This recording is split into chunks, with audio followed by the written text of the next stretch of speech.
जगाला शांतीचा संदेश देणारे महाकारुणिक तथागत सम्यक संबुद्ध भगवान बुद्धांनी निर्माण केलेला सद्धम्म प्रचार आणि प्रसार करणारा पूजनीय भिक्खू संघ यांना त्रिवार वंदन. प्रियदर्शी राजा सम्राट अशोक, विश्वभूषण बोधिसत्व डॉक्टर बाबासाहेब आंबेडकर यांना अभिवादन. मिलिंद प्रश्न यामधील पुढील वाचनाला सुरुवात करत आहोत. पाणी जीव असण्यासंबंधी प्रश्न. पाणी जीव असण्यासंबंधी प्रश्न. भंते नागसेन, पाण्याला अग्नीवर तापवीत राहिल्याने चिटचिट बुडबुड असे अनेक प्रकारचे आवाज निघत असतात. पाण्याला अग्नीवर तापवीत राहिल्याने चिटचिट बुडबुड असे अनेक प्रकारचे आवाज निघत असतात. तेव्हा हे भंते, खरोखर पाणी सजीव आहे? तेव्हा हे भंते, खरोखर पाणी सजीव आहे काय? किंवा पाण्याच्या हलण्यामुळे आवाज होतो किंवा अन्य कारणांनी त्रास दिल्यामुळे आवाज होत असतो? हे राजा, पाणी सजीव नाही, पाण्यामध्ये जीव नाही किंवा पाणी जीव नाही. तरीही हे राजा पाण्याला अग्नीवर तापवीत राहिल्याने ते खूप तापल्यानंतर चिटचिट बुडबुड असे अनेक प्रकारचे आवाज निघत असतात. भंते नागसेन, काही मतावलंबी असे मानतात की पाण्याला जीव आहे व म्हणून ते थंड पाणी न पिता पाण्याला गरम करून पितात. ते तुम्हा लोकांना नेहमी दोष देत असतात व म्हणतात की शाक्यपुत्रीय श्रमण एकेंद्रिय जीवांना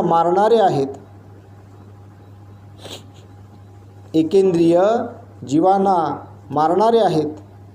तेव्हा त्यांच्या आरोपाला योग्य उत्तर देऊन आपल्या विचारांना प्रगट करावे. हे राजा, पाण्याला जीव नाही, पाण्यामध्ये जीव नाही किंवा पाणी जीव नाही.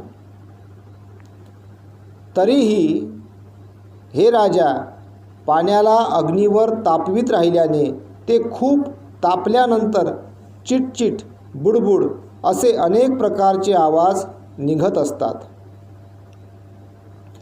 ज्याप्रमाणे हे राजा, पाण्याचे डबके, सरोवर, नदी, जलाशय, तडे, कंदर, विहीर, खंदक व बोळ इत्यादींचे पाणी हवा व उष्णतेमुळे अगदी झपाट्याने वाळून जाते. त्यावेळी ते पाणी चिटचिट बुडबुड असे अनेक प्रकारचे आवाज करीत असते काय? भंते नाही. हे राजा, जर पाण्याला जीव असेल तर त्यावेळी पाण्याने खरोखरच आवाज केला असता. या कारणामुळे हे राजा, आपण समजून घ्यावे की पाण्यामध्ये जीव नाही किंवा पाणी सजीव नाही. पाण्याला अग्नीवर तापवीत राहिल्याने ते खूप तापल्यानंतर चिटचिट बुडबुड असा आवाज करीत असते. हे राजा, पाण्याला जीव नाही किंवा पाणी जीव नाही. अग्नीने खूप तापलेले पाणी जोराचा आवाज करीत असते. यासंबंधी आपण दुसरेही एक कारण ऐकावे. हे राजा, जेव्हा पाण्यामध्ये तांदूळ टाकलेले भांडे खाली ठेवण्यात आले, जळत्या चुलीवर ठेवण्यात आले नाही, ते त्या पाण्यापासून आवाज निघेल काय? म्हणते, ते पाणी स्थिर असेल, शांत असेल. हे राजा, परंतु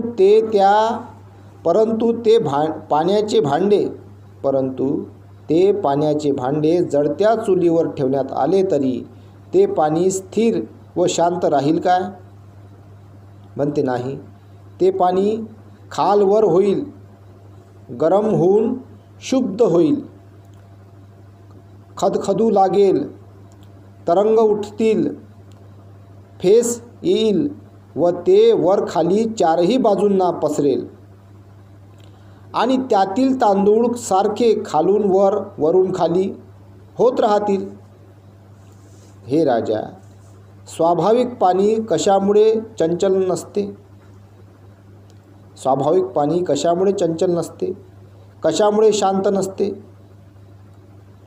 आणि ते पाणी अग्नीवर तापविल्याने चंचल, शुद्ध, प्रशुद्ध व फेसयुक्त का होत असते? म्हणते, स्वाभाविक पाणी चंचल नसते, परंतु ते पाणी अग्नीवर तापविल्यानंतर अनेक प्रकारचे आवाज करीत असते. हे राजा, यालाही कारण आहे की पाण्यामध्ये जीव नाही किंवा पाणी जीव नाही, परंतु अग्नीवर पाणी तापविल्याने ते अतितापल्यामुळे आवाज करीत असते. हे राजा, पाण्याला जीव नाही किंवा पाणी जीव नाही यासंबंधी आपण दुसरेही एक कारण ऐकावे. हे राजा, प्रत्येक घरामध्ये पाण्याने भरलेले घडे झाकून ठेवलेले असतात काय? होय म्हणते, झाकून असतात.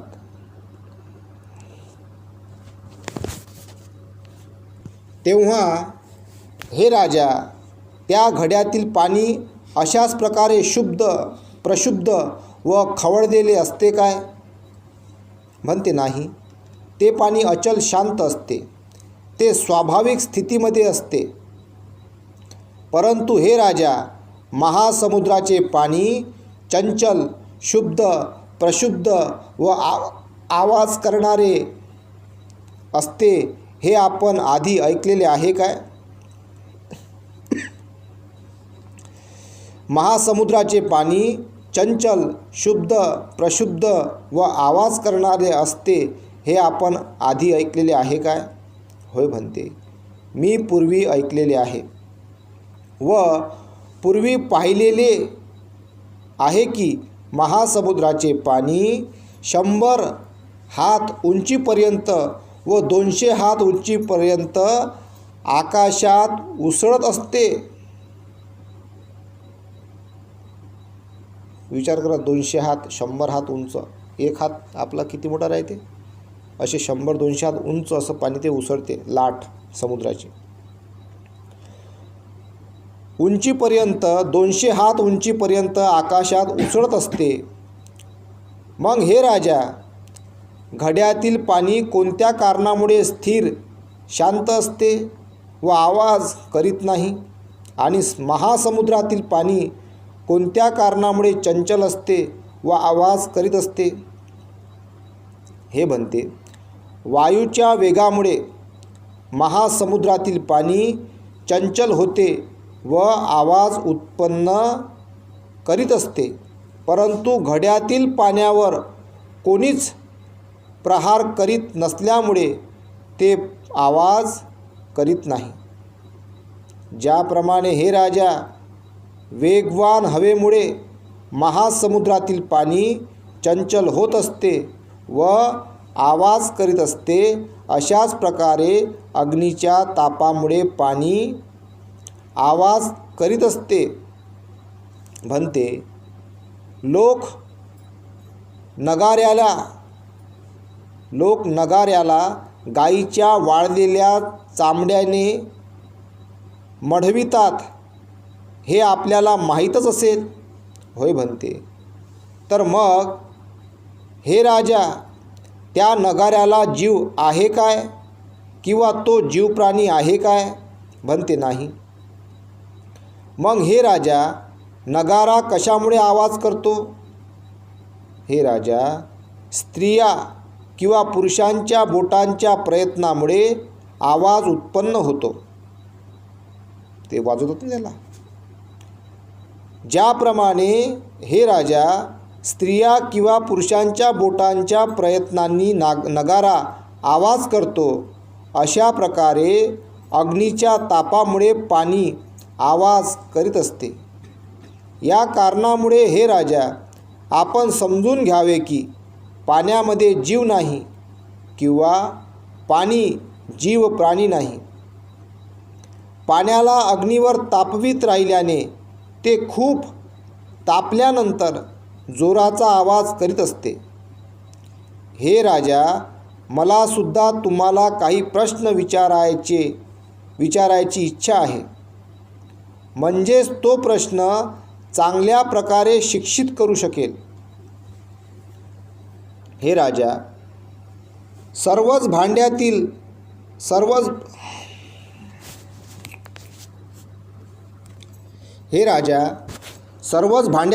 भांड्यामधील पाण्याला तापविले असता आवाज उत्पन्न होतो, किंवा काही भांड्यांना तापविले असता आवाज उत्पन्न होतो.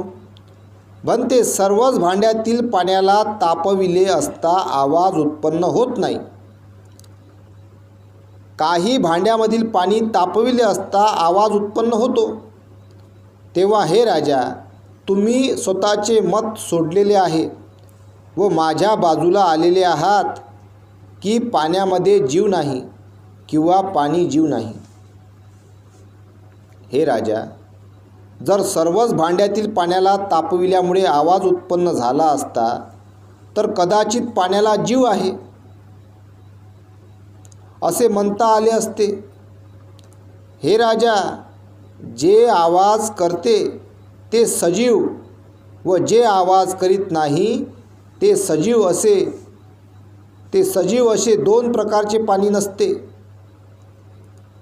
हे राजा, जर पाण्याला जीव असता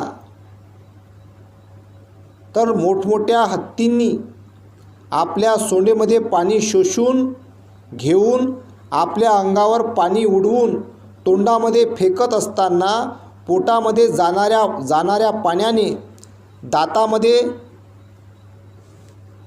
अडकताना ओरडायला पाहिजे होते.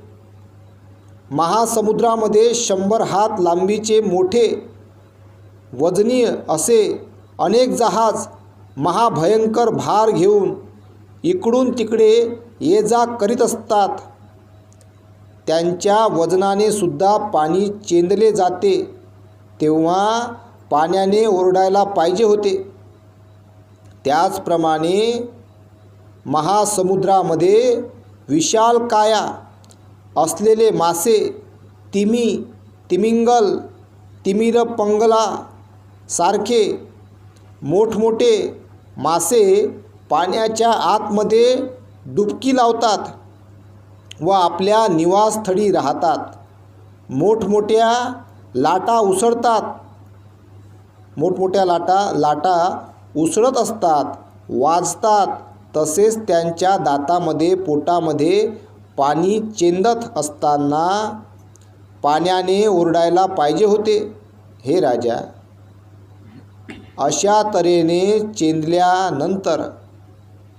तऱ्हेने चेंदल्यानंतरही पाणी ओरडत नाही. याचा अर्थ असा की पाण्यामध्ये जीव नाही किंवा पाणी जीव नाही, हे आपण समजून घ्यावे. भन्ते नागसेन, अतिशय उत्तम. आपण सदोष प्रश्नाचे योग्य प्रकारे विश्लेषण करून सांगितलेले आहे. भन्ते नागसेन, ज्याप्रमाणे एखाद्या हुशार कुशल शिक्षित रत्नपारख्याने अतिशय मौल्यवान रत्नाची पारख करून कीर्ती आणि प्रशंसा प्राप्त करावी, तसेच सोनाराने मुक्तरत्नाची व्यापाऱ्याने, कपड्याची गंध विकणाऱ्याने लाल चंदनाची पारख करून कीर्ती व प्रशंसा मिळवावी, तशाच प्रकारे हे भंते नागसेन आपण सदोष प्रश्नाची उकल करून सांगितलेले आहे. आपण जे सांगितलेले आहे तेच मी ग्रहण करतो.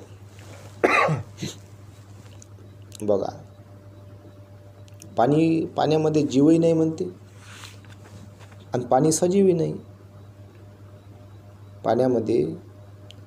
पाणी सजीवही नाही आणि पाण्यामध्ये जीवही नाही.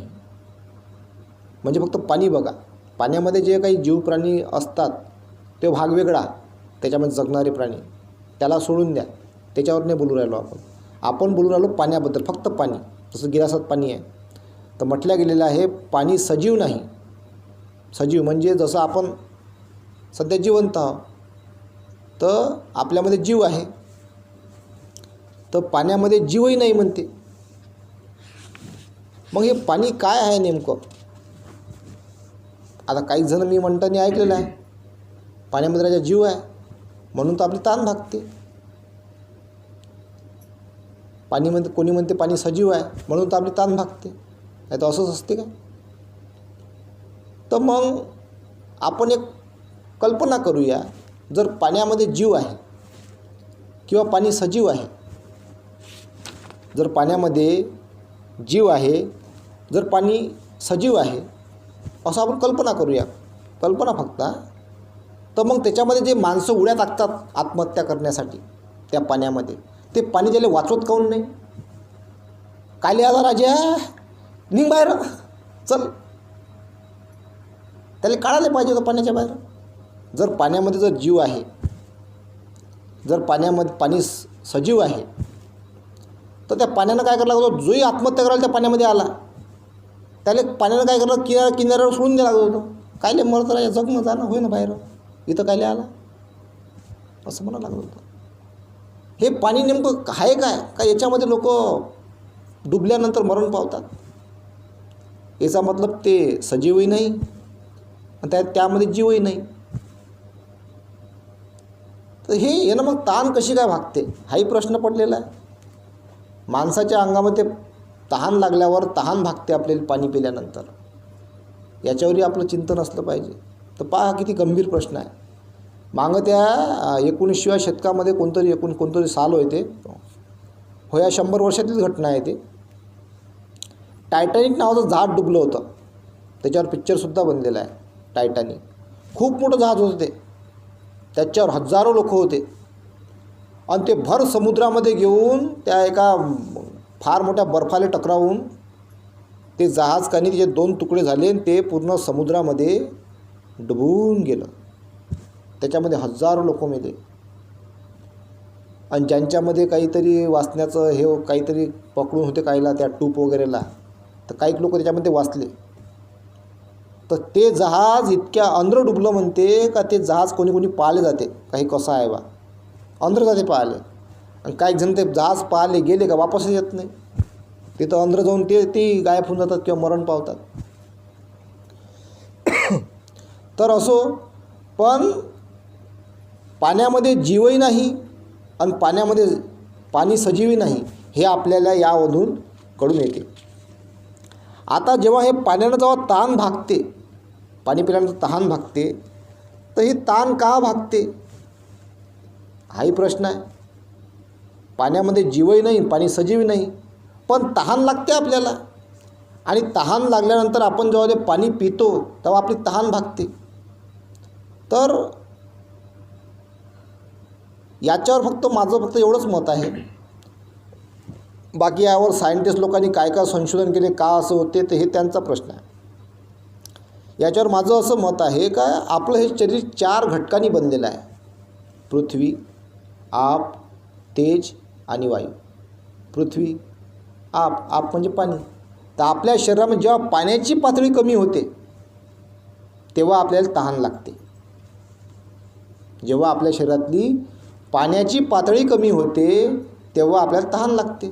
जसं या पृथ्वीवर जवळजवळ 75% पाणी आहे, 3 भाग पाणी आहे, 1 भाग जमीन आहे. तसंच आपलं शरीर आहे. आपल्या शरीरामध्ये फक्त एक भाग जमीन आहे आणि 3 भाग पाणी आहे. विचारता कोणाला, सेम आहे, सेम कंडिशन. तर जेव्हा आपल्या शरीरातले 3 भाग पाण्यामधलं थोडंफार पाणी जेव्हा कमी होते तेव्हा आपल्याला तहान लागते. आता हे पाणी जाते कुठं? हे पाणी जाते आपल्या पचनाद्वारे किंवा वेगवेगळ्या माध्यमातून आपल्या शरीरातून पाणी निघत राहते. जेव्हा आपल्या शरीरामधली पाण्याची पातळी कमी होते तेव्हा आपल्याला तहान लागते आणि आपली ते तहान आपण भागून घेतो. तर अशा प्रकारे ते आहे. तर आपण पुढे घेऊया.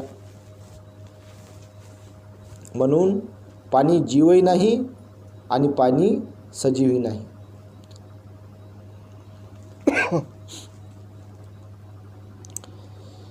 नि प्रपंच वर्ग नि प्रपंचासंबंधी प्रश्न. भंते नागसेन, भगवान बुद्धाने म्हटलेले आहे की भिक्खूंनो, प्रपंचामध्ये रममाण होऊ नका. पहा काय म्हणते. भगवान बुद्धाने म्हटलेले आहे की भिक्खूंनो, प्रपंचामध्ये रममाण होऊ नका. प्रपंचापासून अलिप्त राहून विहार करा. तर हे प्रपंचापासून अलिप्त राहणे काय आहे? प्रश्न. हे राजा, शोतापती फळामध्ये प्रपंच नाही. सकृदागामी फळामध्ये प्रपंच नाही. अनागामी फळामध्ये प्रपंच नाही व अर्हत फळामध्ये प्रपंच नाही. भंते नागसेन, शोतापती फळामध्ये प्रपंच नाही, सकृदागामी फळामध्ये प्रपंच नाही, अनागामी फळामध्ये प्रपंच नाही व अर्हत फळामध्ये प्रपंच नाही. तर भिक्खू येथे सुत्त, काव्य, व्याख्या, गाथा, उदान, इतिवृत्तक, जातक, अद्भुत, धर्म, शास्त्र इत्यादी 9 प्रकारचे कर्म कशाकरिता करतात? त्याचा पाठ कशाकरिता करतात?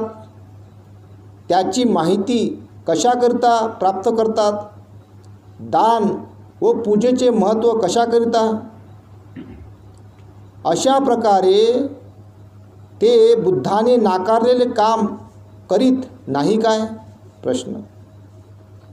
हे राजा, जे भिक्खू सुत्त, काव्य, व्याख्या, गाथा, उदान, इतिवृत्तक, जातक, अद्भुत, धर्म व शास्त्र इत्यादी 9 प्रकारचे कर्म ते प्रपंचातून मुक्त होण्यासाठीच करीत असतात.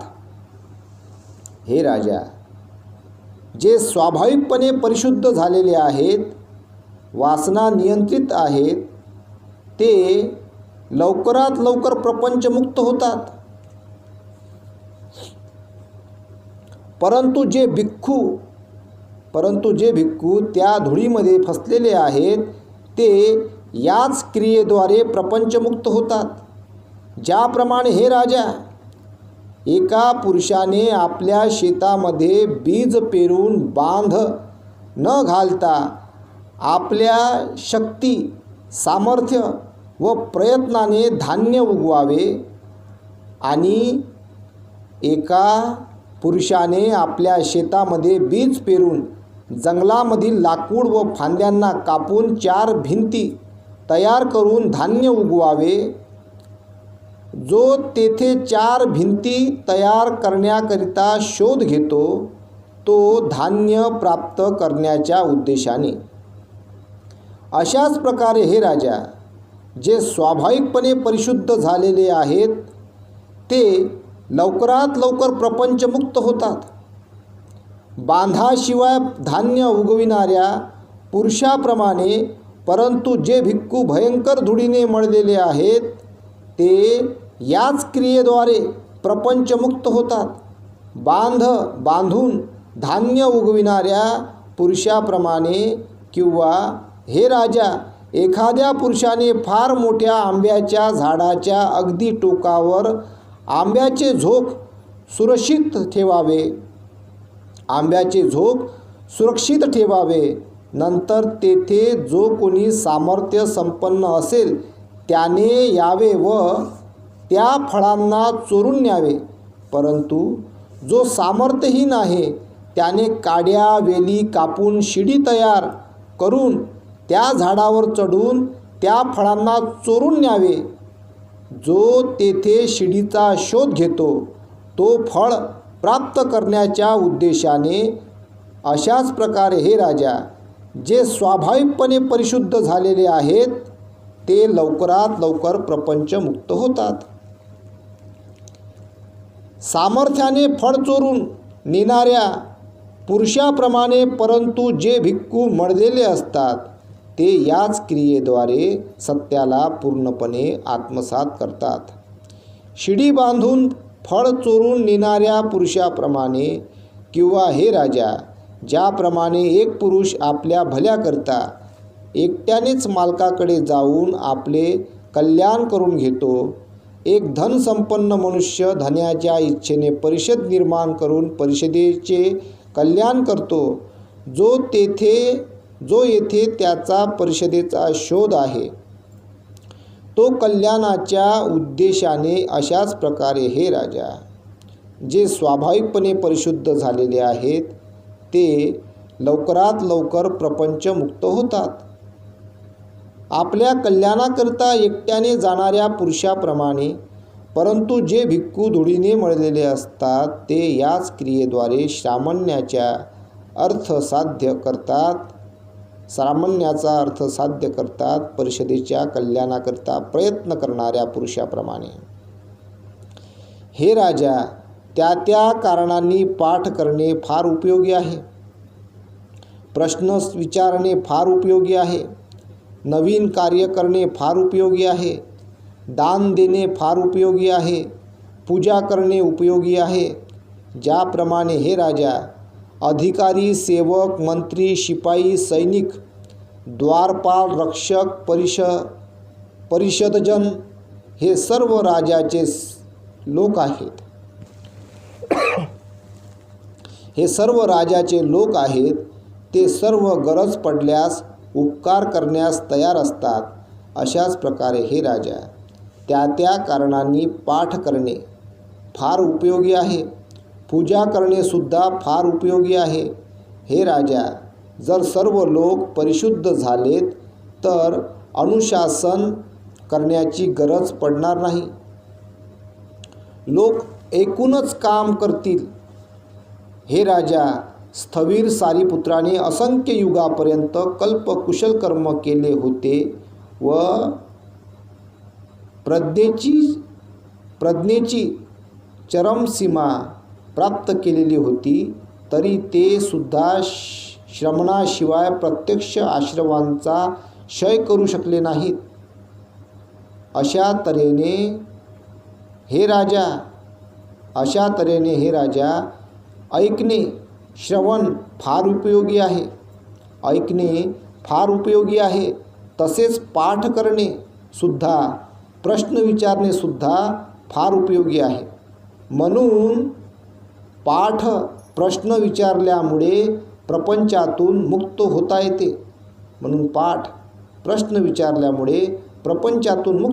येते.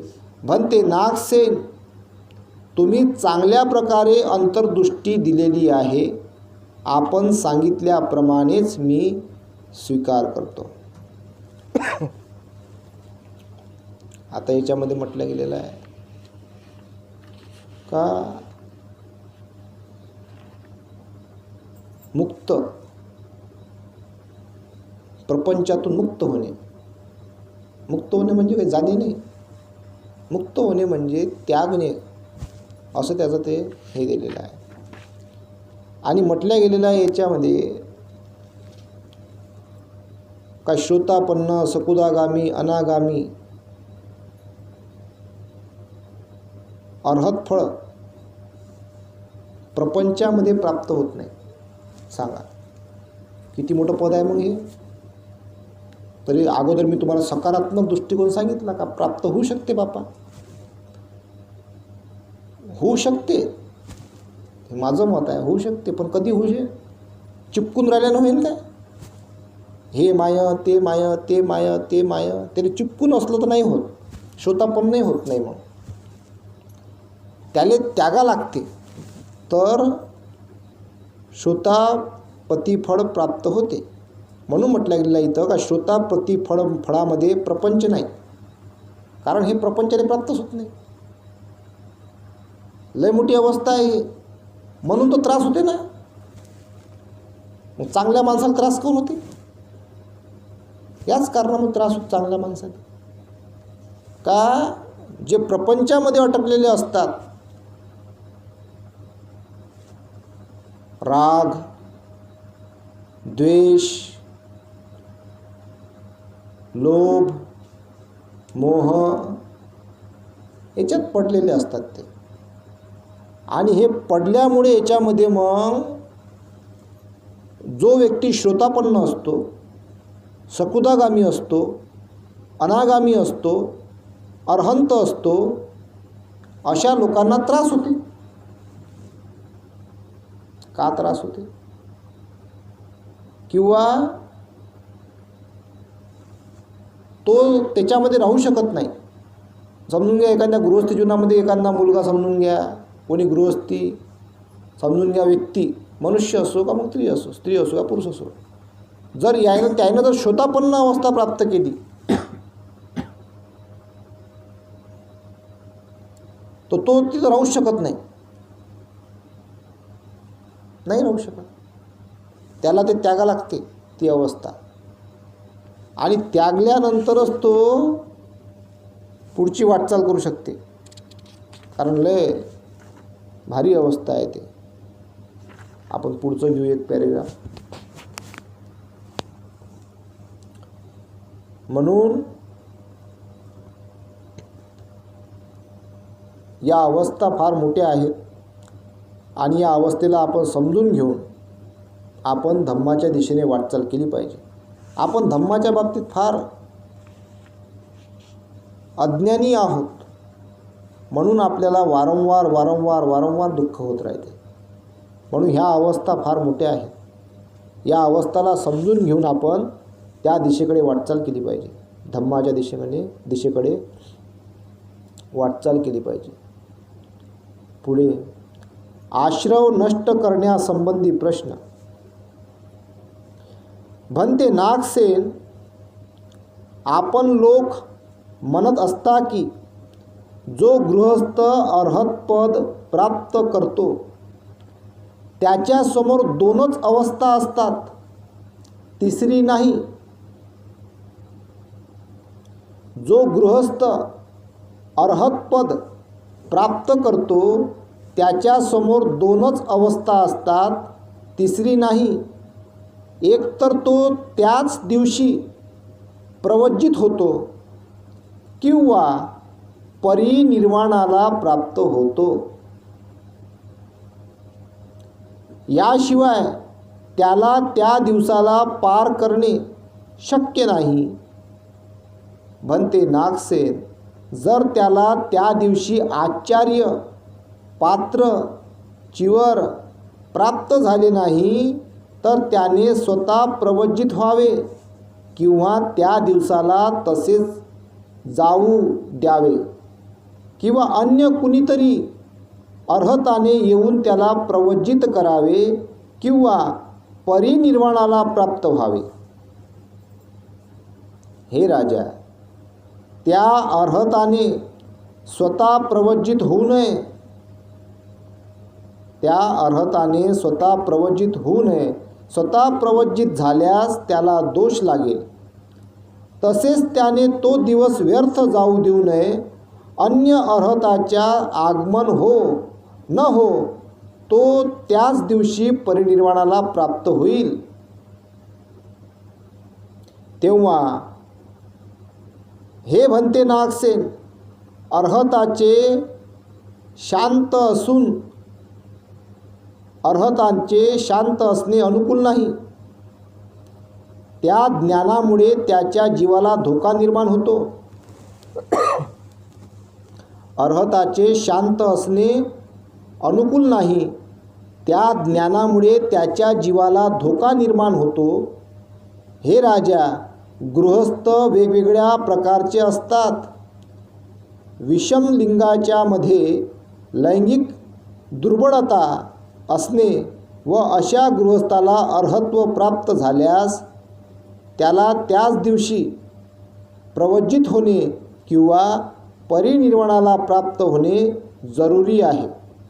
हे राजा, यात अर्हताचा दोष नाही, तो गृहस्थ असण्याचा दोष आहे, कारण तेथे लैंगिक दुर्बळता असते. ज्याप्रमाणे हे राजा, भोजन सर्व प्राण्याचे पालन पोषण करणारे आहे, जीवनाचे रक्षण करणारे आहे, परंतु मंदाग्नीमुळे मंद दुर्बळ पाचन शक्तीमुळे त्या भोजनाने मनुष्य मरतो. हे राजा, येथे त्या भोजनाचा दोष नाही, तर पाचन शक्तीचा दोष आहे. येथे ही मंदाग्नी आहे. तशाच प्रकारे हे राजा, विषम लिंगामध्ये लैंगिक दुर्बळता असते, म्हणून त्याच दिवशी प्रवज्जित होणे किंवा परिनिर्वाणाला प्राप्त होणे जरुरी असते. यात अर्हताचा दोष नाही, तो गृहस्थ असण्याचा दोष आहे. किंवा ज्याप्रमाणे हे राजा, एखाद्या गवताच्या काडीवर वरून फार मोठा दगड पाडला तर ती काडी आपल्या दुर्बळतेमुळे तुटून खाली पडते. त्याचप्रमाणे हे राजा, गृहस्थ जीवनामध्ये अर्हताची अवनती होत असते.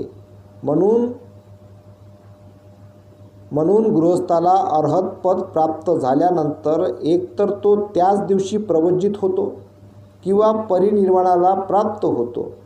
किंवा ज्याप्रमाणे हे राजा, एखाद्या गरीब बळहीन दुर्बळ कुटुंबामध्ये जन्मलेल्या माणसाला फार मोठे राजसत्तेचे पद देण्यात आले तर तो ते पद सांभाळू शकणार नाही.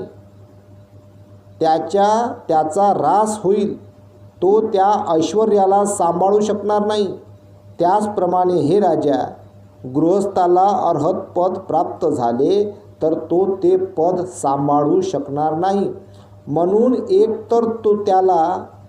एकतर त्याला त्याच दिवशी प्रवज्जित व्हावे लागेल किंवा परिनिर्वाणाला प्राप्त व्हावे लागेल.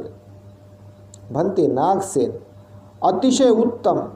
आपण जसे सांगितलेले आहे तसेच मी स्वीकार करतो. अर्हत अवस्था.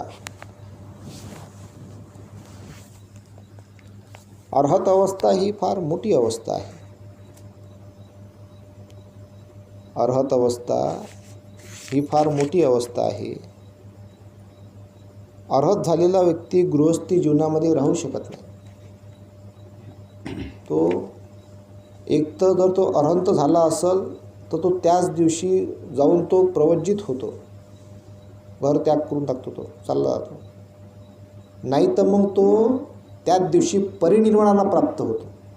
परिनिर्वाण म्हणजे निर्वाण अवस्था प्राप्त झाली. पहिले ते जिवंतपणामध्ये निर्वाण अवस्था प्राप्त होते. निर्वाण, निब्बाण जगातलं सगळ्यात मोठं सुख, का जे फार करोडातून एखाद्याला प्राप्त होते. तर ती अवस्था प्राप्त झाली तेव्हा तो शरीर त्यागतो, मग परिनिर्वाणाला प्राप्त होतो. नाही तर तो त्या गृहस्थ जीवनामध्ये राहू शकत नाही. इतकी मोठी ती अवस्था आहे. कारण गृहस्थ जीवन हे त्या पदाला सांभाळू शकत नाही. त्या गृहस्थ जीवनामध्ये तो, ही त्याची ती अवस्था असते. याच्यावर अधिकही आपल्याला उदाहरणं देता येईल. जसं एखादा समजून घ्या, आता इथं समजून घ्या 4 माणसं उभे केले, 4ही सेम वयाचे आहे समजून घ्या.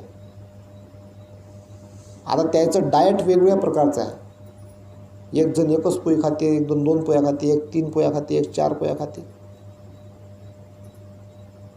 तर याच्या अंगात वेगळी ताकद आहे. तर हा 100 किलो उचलते, हा 75 उचलते, एक 50 उचलते वजन, एक 25 किलो वजन उचलते. तर वय जरी सेम असन पण वजन त्याचं तो जो आहार आहे तो जास्त आहे ना, त्या लेवलचा पूर्ण आहे त्याचा आहार. काही जणांचा आहार कमी आहे. तर अशा प्रकारे का अरहंताचा जो आहार असतो धम्माचा त्याच्यापेक्षा जे बळ असते ते फार मोठं असते. आणि त्या बलाच्या हिशोबाने त्याला अवस्था पाहिजे. मग ती अवस्था त्याला काशाय वस्त्राची अवस्था असते. त्याला गृहस्थी जीवन त्यागावं लागते. तेव्हा तो मग इकडं वळतो. आणि तेव्हा तो नॅचरलरित्या इकडं वळल्यानंतर मग याच्यामध्ये तो आपलं जीवन चांगल्या प्रकारे कंठित करू शकतो. तर अशा प्रकारे ते आहे. तर ह्या बाबी फार बारीक बारीक आहेत. याच्यामध्ये प्रत्येकाला त्या दिशेकडे वाटचाल करत असतात प्रत्येकजण. अरहंताच्या होण्याच्या दिशेकडे श्रुतापन्न, सकुदागामी, अनागामी, अरहत या दिशेकडे प्रत्येक शमन अवस्थेमध्ये झालेला व्यक्ती त्या दिशेकडे वाटचाल करण्यासाठी तो प्रयत्न करत असतो. आणि ती उंची तो गाठण्याचा परिपूर्ण प्रयत्न करतो. तर मग हे गृहस्थी जीवन मग असं का होते बा? गृहस्थी जीवनामध्ये भांडणं का होतात? राग मनामध्ये का उत्पन्न होते? द्वेष मनामध्ये का उत्पन्न होते? ईर्ष्या मनामध्ये का उत्पन्न होते? वाद का होतात? लोक नशेमध्ये का पडतात? नशा का करतात? त्याचं कारण एकच आहे. राग आहे, द्वेष आहे. दुःखाचे मूळ कारण तृष्णा. राग, द्वेष, लोभ, मोह. आता शिक्षणही भरपूर झालेलं आहे. आताच्या पिढीमध्ये भरपूर शिक्षण आहे. मग तरी नशा का करतात? का दारू पितात?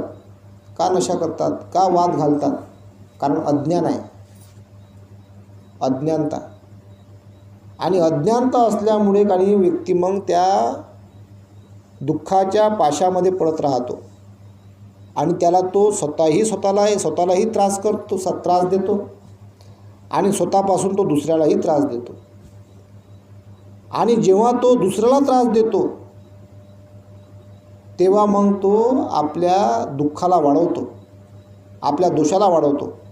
आणि जेव्हा त्याचा दोष वाढते तर मग तो दुःखी होतो. म्हणून हा धम्म समजून घेणं फार आवश्यक आहे, फार आवश्यक आहे. याला बारकाईनं समजून घ्यावं लागते. म्हणून तो पटत नाही आपसामध्ये. ते गाणं आहे ना, भीमा तुझ्या मताचे जर 5 लोक असते. 5 लोकच नाही. पाहून राहिलो मी कुठं आहे. रोज पाहतो. इकडं सापडत नाही.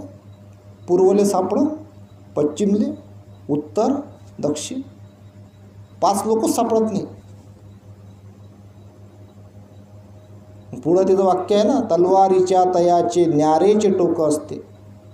मग तलवारीची तर उपमा का दिलेली आहे गायकानं? ते काय म्हटलं? तलवार म्हणजे बा का तुम्ही त्या तलवार म्हणजे ज्ञान, पेनाची धार, कलमची धार. त्या कलमच्या धारेनं तुम्ही बाबासाहेबांना इथपर्यंत आणलेला रथ तुम्ही पुढे घेऊन जासाल. तुम्ही हा संपूर्ण जम्बूद्वीप, हे संपूर्ण जग तुम्ही प्रबुद्ध करसाल, प्रबुद्ध भारत करसाल. आता प्रबुद्ध भारतबद्दल काही लोकांना वाटतं प्रबुद्ध म्हणजे ज्ञान, ज्ञानमय भारत, प्रकाशमय भारत, ऊर्जावान भारत. ज्या दिवशी हा देश प्रबुद्ध भारत होईल त्या दिवशी या देशामध्ये कोणीही गरीब राहणार नाही, कोणीही दुःखी राहणार नाही, कोणीही दरिद्री राहणार नाही. भेदभाव राहणार नाही, असमानता राहणार नाही. आता समानता आहे पण आज कायद्यानं आपल्याला त्याचं हे आहे, पण काही जण असमानतेनं वागवण्याचा प्रयत्न करतात. प्रबुद्ध भारत म्हणजे सर्व आनंदमय भारत, प्रसन्नमय भारत, ऊर्जावान भारत. प्रबुद्ध भारत म्हणजे ज्ञानाने भरलेला भारत. त्या भारताकडे वाटचाल करावी लागते. तर त्या दिशेकडे वाटचाल करण्यासाठी अज्ञान दूर करावं लागते. जेव्हा आपण अज्ञान दूर करू तेव्हा प्रत्येक काम आपले व्यवस्थित होतात. नाही तर मग म्हणतो आपण हे असं होत नाही, तसं होत नाही, तो ऐकत नाही, हे असं नाही, तो तिकडे गेला, कोणी ऐकत नाही. तर ह्या गोष्टी चालत राहतात, कारण अज्ञान आहे, समजूतदारपणा नाही. आणि ह्या बाबी जेव्हा उत्पन्न होतात तेव्हा कामं रखडतात, कामं होत नाही. आणि जेव्हा कामं होत नाही तेव्हा निराशा हातामध्ये लागते. जे काम म्हणते हाती घेतलं ते झालंच नाही, जे काम करण्याचा प्रयत्न केला ते झालंच नाही, इतकं हे झालं बा झालंच नाही, खूप प्रयत्न केले झालंच नाही, कोणी ऐकत नाही, कोणी समजून घेत नाही. हे विविध प्रश्न मग निर्माण होतात. का निर्माण होतात? कारण अज्ञान आहे. आता अज्ञान आहे तर अज्ञान मान्य करायला पाहिजे. मग काही जण काय म्हणतात, मीच बरोबर आहे, माझंच बरोबर आहे, मीच बरोबर, तो असा तो तसा. मग एकामेकाची निंदा करायची, एकामेकाची निंदा करायची, अधिक दुःख उत्पन्न करायचं.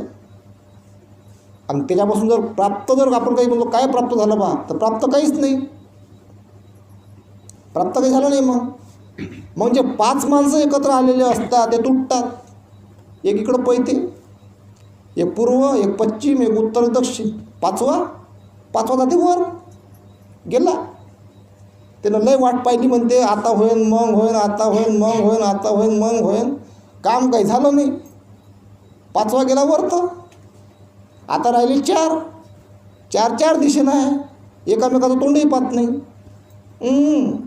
तो असा, तो तसा, तो तसा, असा तसा म्हणतात आणि एकामेकाचं तोंडच पाहत नाही.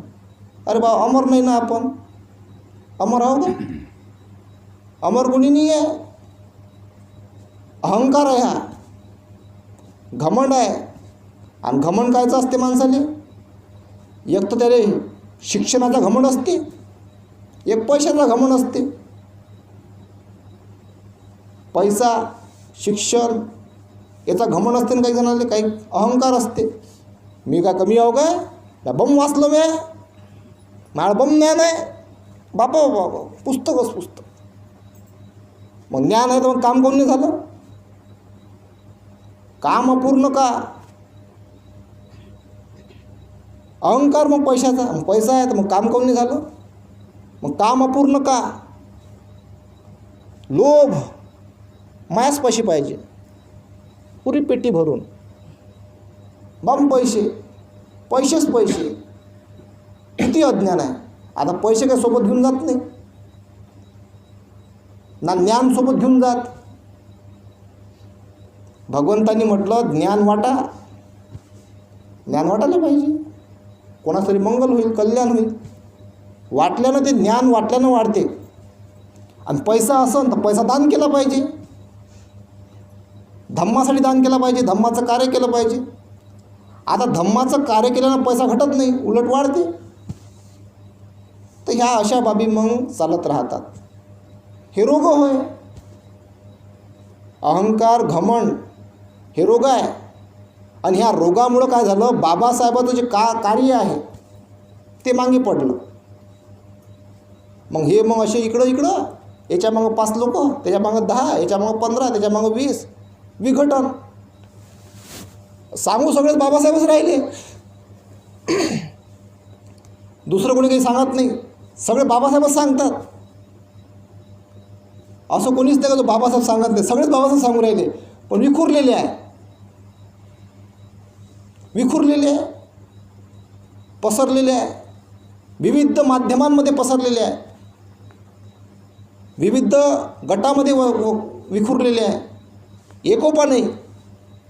कितीही गट असले, कितीही असला तर पण एकसूत्रीपणा असला पाहिजे, एकोपा असला पाहिजे एखाद्या कामामध्ये. तेव्हा ते बाबासाहेबांचं कार्य पूर्ण होईल. तेव्हा हा देश सुजलाम सुफलाम होईल.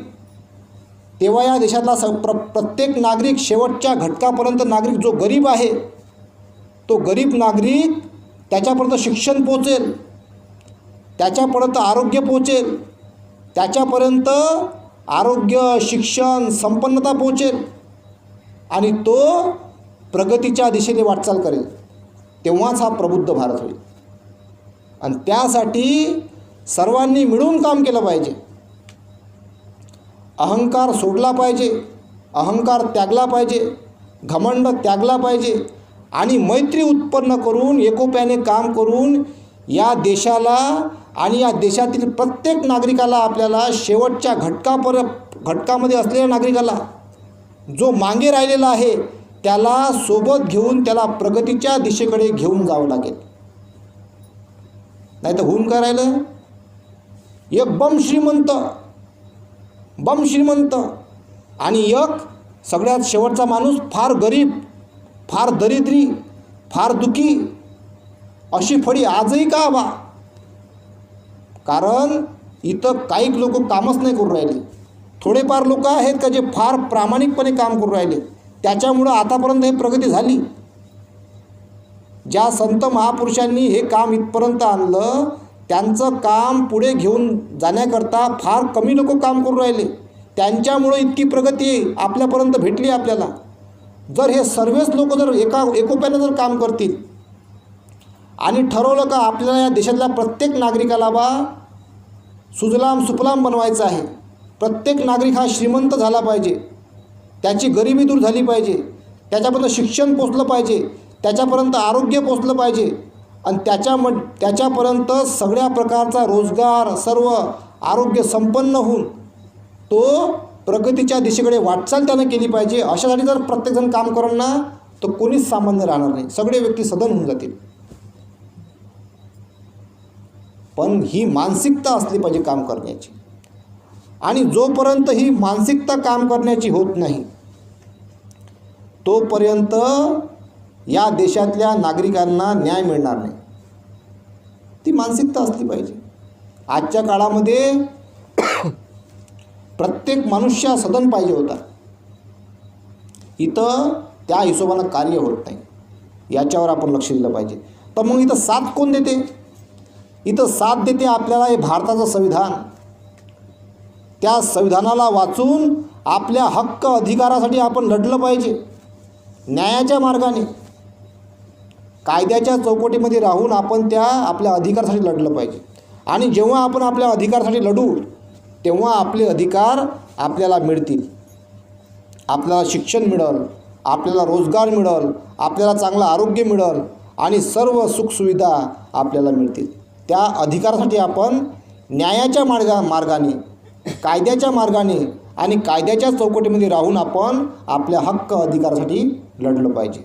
तर म्हणून आपण सर्वांनी मैत्री उत्पन्न करावी आणि धम्माच्या दिशेने वाटचाल करावी. इथेच थांबतो.